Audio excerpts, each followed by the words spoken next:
गुस्साए रूस ने यूक्रेन पर हमले तेज कर दिए हैं। रूस ने दावा किया है कि उसकी सेना ने यूक्रेन में डोनेत्स्क से सताराया निकोलायेवका नामक एक अहम बस्ती पर पूरी तरह कब्जा कर लिया है।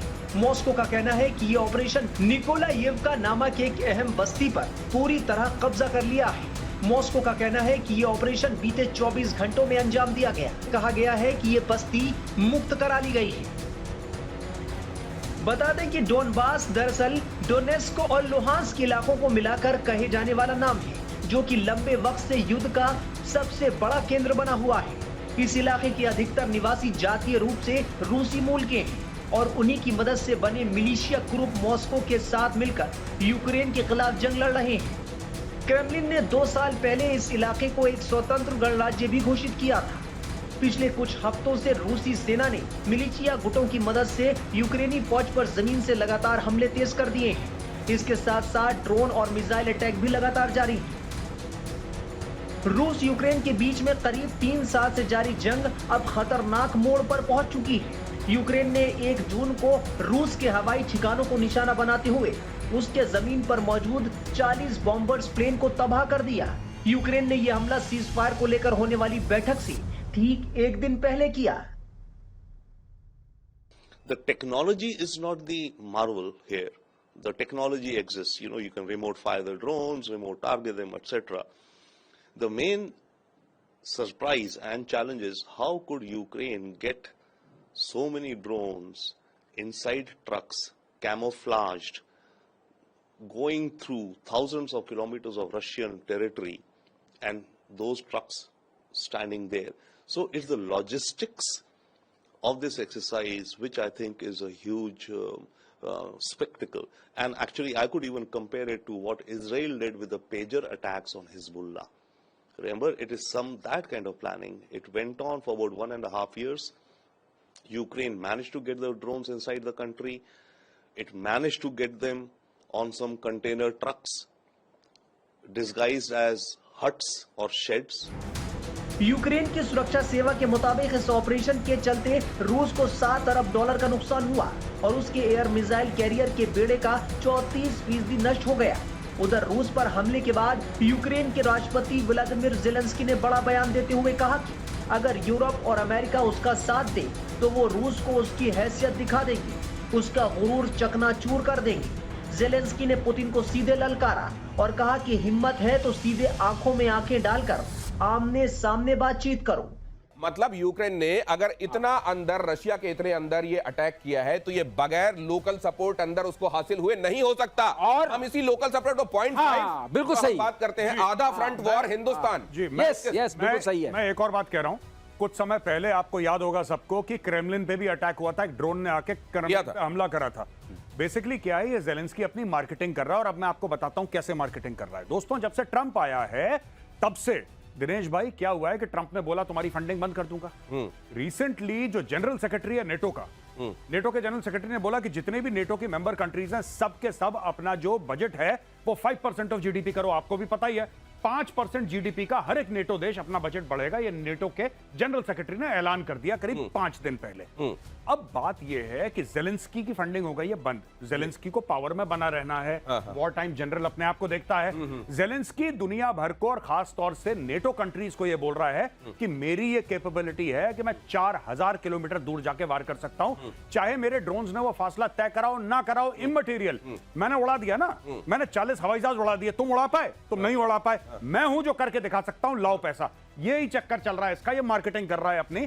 और आपको ये भी पता है कि तुर्की के अंदर इनका पीस टॉक्स होने वाले थे, और अवेयर पीस टॉक्स आज नहीं मंडे। अब क्या नहीं, अब एक बात बताइए, उस पीस टॉक्स का क्या होगा?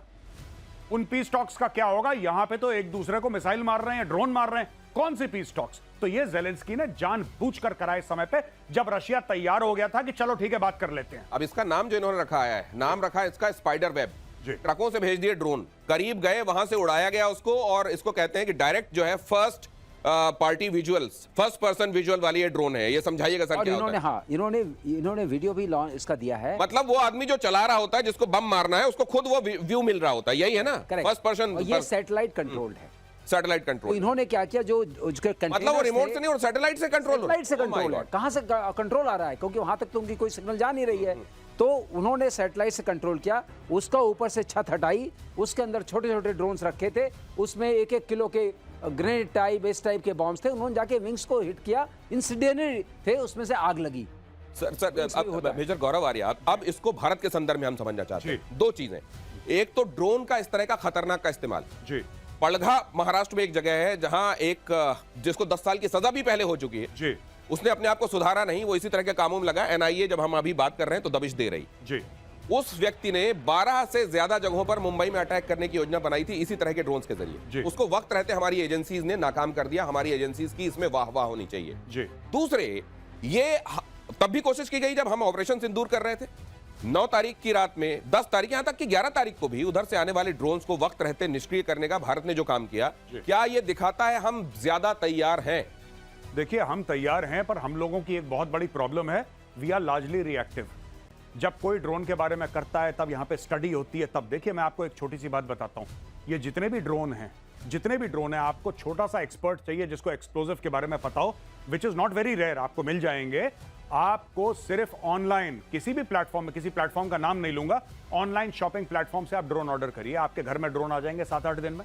उन्हीं को आपने वेपनाइज करना है। इसमें है कौन सी बड़ी बात? अगर आपने किसी एयरक्राफ्ट के ऊपर मोलोटोव कॉकटेल आती है, यानी कि एक नॉर्मल बोतल, कांच की बोतल, उसके अंदर आपने थोड़ा सा पेट्रोल डाला, आपने थोड़ा सा उसके अंदर मोबिल ऑयल टाइप का डाला और उसके ऊपर आपने विक लगाया, आपने आग लगा दी उसके अंदर, ठीक है, और आग लगाई और आपने ड्रोन के थ्रू धीरे से भेजा और वो आपने सस्ता, मतलब कि आपके 100-200 रुपए में बन जाएगा ये ड्रोन की कॉस्ट के अलावा। ड्रोन की कॉस्ट कितनी? 20,000, 30,000, 40,000, 50,000, भाई साहब करोड़ों, मिलियंस ऑफ डॉलर्स का आप एक एयरक्राफ्ट, ऐसे आपने आग लगा दी एयरक्राफ्ट में। यही तो ज़ेलेंस्की कर रहा है। वो ड्रोन कोई स्पेशल ड्रोन नहीं है। सवाल है कि अब रूस क्या चुप रहेगा या वो यूक्रेन से उससे भी घातक अंदाज में बदला लेगा? यूक्रेन का ये जो हमला है, ये मेरे ख्याल से मिलिट्री और वॉर हिस्ट्री में एक बहुत ही यूनिक हमला माना जाएगा। 4000 किलोमीटर तक इर्कुत्स्क, साइबेरिया में, यूक्रेन बॉर्डर से करीब 4000 किलोमीटर दूर है, वहां तक इन्होंने ड्रोन पहुंचा के खड़े करे एक ट्रक के ऊपर और फायर किए एयरबेस पे। देखिए, ये टेक्नोलॉजी तो अवेलेबल है, सॉफ्टवेयर है, रिमोट ड्रोन्स चलते हैं इत्यादि, राइट, बट इस अटैक में जो अहम चीज है कि वो लॉजिस्टिक्स है।